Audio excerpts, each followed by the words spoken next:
بسم اللہ الرحمن الرحیم۔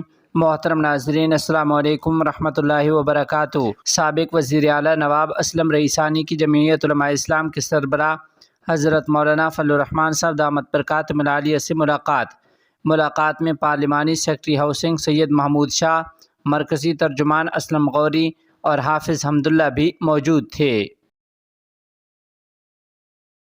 وزیر مذہبی امور طلحہ محمود کا پاکستانی حج مشن کا دورہ۔ تفصیلات کے مطابق وفاقی وزیر مذہبی امور سینیٹر محمد طلحہ محمود نے مکہ مکرمہ میں پاکستانی حج مشن کا دورہ کیا۔ سینیٹر محمد طلحہ محمود نے اپنے دورے کے دوران حجاج کی سہولت اور خدمات کے لیے قائم مختلف شعبہ جات کا معائنہ کیا اور عازمین حج سے ملاقاتیں بھی کی ہیں۔ وفاقی وزیر کو ڈی جی حج عبدالوہاب سومرو نے حج انتظامات پر بریفنگ دی۔ اس موقع پر گفتگو کرتے ہوئے وزیر مذہبی امور سینیٹر محمد طلحہ محمود نے کہا ہے کہ 63% پاکستانی حجاج کو مشاعر ٹرین، 37% کو بس کی سہولت ملے گی۔ مینا اور عرفات میں مخصوص مقامات پر سبز سقاف اور پاکستانی پرچم تھامے معاونین حجاج کی رہنمائی کریں گے۔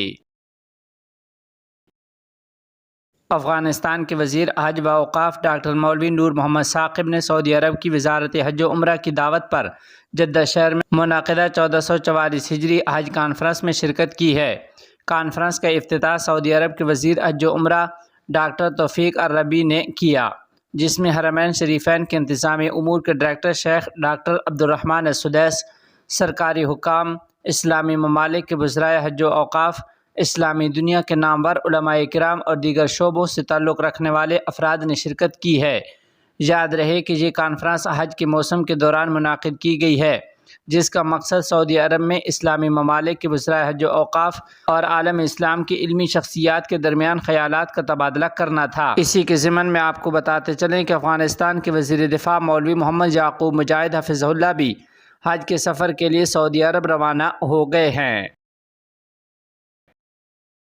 امارت اسلامیہ افغانستان کی وزارت خارجہ نے مقبوضہ مغربی کنارے کے شہر جنین میں اسرائیلی فوج کے وحشیانہ حملے کی شدید مذمت کی ہے۔ اطلاعات کے مطابق گزشتہ روز اسرائیلی فوج کے حملے میں کئی بے گناہ فلسطینی شہید اور متعدد زخمی ہوئے ہیں، اور شہید ہونے والے فلسطینیوں میں ایک 15 سالہ لڑکا بھی شامل ہے۔ امارت اسلامیہ افغانستان کی وزارت خارجہ کے ترجمان عبدالقہار بلخی نے کہا ہے کہ مظلوم فلسطینیوں کے خلاف اسرائیلی افواج کی اس طرح کی انسانیت سوز کارروائیاں بین الاقوامی، اسلامی اور انسانی قوانین کی صریح خلاف ورزی ہے، اور اس سے دنیا بھر کے مسلمانوں کے جذبات مشتعل ہوئے ہیں۔ بلخ میں انٹرنیشنل لیبر آرگنائزیشن کے سربراہ محمد افندی نے گورنر کے ساتھ شمالی زون میں تکمیل شدہ منصوبوں، جاری منصوبوں اور مستقبل کے منصوبوں کے بارے میں معلومات دیں۔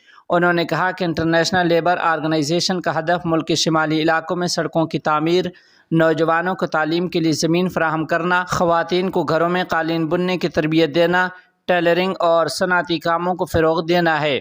اس کے علاوہ شورتیپے روڈ کی تعمیر کا منصوبہ، جو کہ صوبائی اتھارٹی کی سفارش پر مذکورہ ادارے کے حوالے کیا گیا تھا، سروے کا کام مکمل کر لیا گیا ہے اور جلد تعمیراتی کام شروع کر دیا جائے گا۔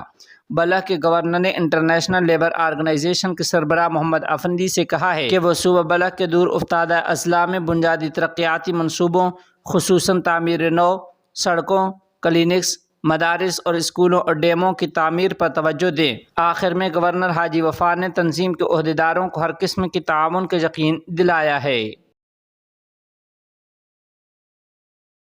بدخشاں سرحدی و قبائلی امور کی وزارت نے کہا کہ بدخشاں کے دور افتادہ ضلع پامیر میں پہلی بار ٹیلی کمیونیکیشن نیٹ ورک فعال کیا گیا ہے۔ وزارت کے مطابق وزراء کی کابینہ کے فیصلے کی بنیاد پر سلام ٹیلی کام کمپنی نے پہلی بار بدخشاں کے پامیر ضلع میں اپنی خدمات فراہم کرنا شروع کی ہیں۔